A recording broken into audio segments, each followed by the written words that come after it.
ଆସିଗଲା ICAI the institute of chartered accountant of India ତରଫରୁ ବହୁତ ବଡ଼ ଭ୍ୟାକେନ୍ସି, ଯାହାକି ଏକ୍ଜିକ୍ୟୁଟିଭ୍ ଅଫିସର ରିକ୍ୱାରମେଣ୍ଟ 2026 ରହିବ ଆପଣଙ୍କର।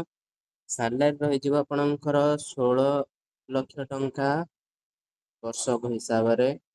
ଆପ୍ଲାଏ ଅନଲାଇନ୍ ଷ୍ଟାର୍ଟ ହେଇଗଲା 18 ଜୁଲାଇ 2026ରୁ। ଲାଷ୍ଟ ଡେଟ୍ ଆପଣଙ୍କର ରହୁଛି 31 ଜୁଲାଇ 2026। ସାଲାରୀ ଆପଣଙ୍କର ରହିଯିବ ଯେମିତିକି କହିଲି 15.68 ଲକ୍ଷ ପର୍ ଆନମ୍। ଏବେ ଚାଲନ୍ତୁ ଜାଣିବା details. ICAI requirement 2026 the institute of chartered accountant of India. The online application process start ହେଇଗଲା 18 ଜୁଲାଇ 2026ରୁ ଆପଣଙ୍କର 31 ଜୁଲାଇ 2026 ତାରିଖ ପର୍ଯ୍ୟନ୍ତ। ଆପଣଙ୍କର CTCର ଆପ୍ରୋକ୍ସିମେଟ୍ ରହିବ CTC 15.68 ଲାଖ ରହିବ।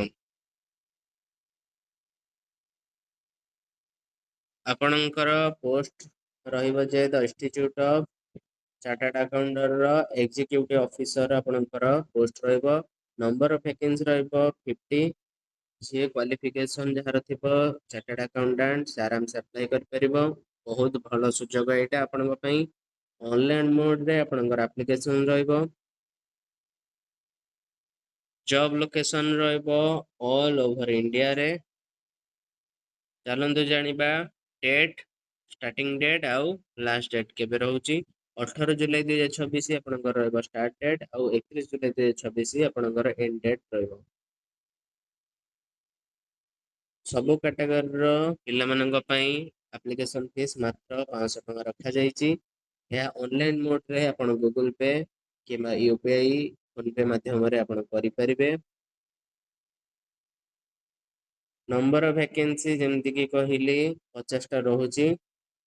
ଚାର୍ଟାର୍ଡ ଆକାଉଣ୍ଟାଣ୍ଟ କ୍ୱାଲିଫିକେସନ୍ ରହିବ CA ଯେଉଁମାନେ କରିଥିବେ। ଏବେ ଚାଲନ୍ତୁ ଜାଣିବା ଏଜ୍ ବିଷୟରେ। ଏଜ୍ ଆପଣଙ୍କର ମିନିମମ୍ ଏଜ୍ ରହିବ 25 ବର୍ଷ। ଏଜ୍ କାଲକୁଲେସନ୍ ହବ 30 ଜୁନ୍ 2026 ହିସାବରେ।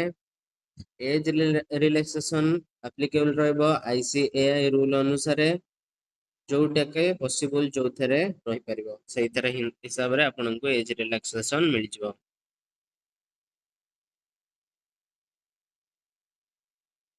ମୁଖ୍ୟ ଆକର୍ଷଣ ରହିବ ଆପଣଙ୍କର ସାଲାରୀ, ଯୋଉଟା କି 15.68 ଲାଖ ପର୍ ଆନମ୍ CTC ହିସାବରେ।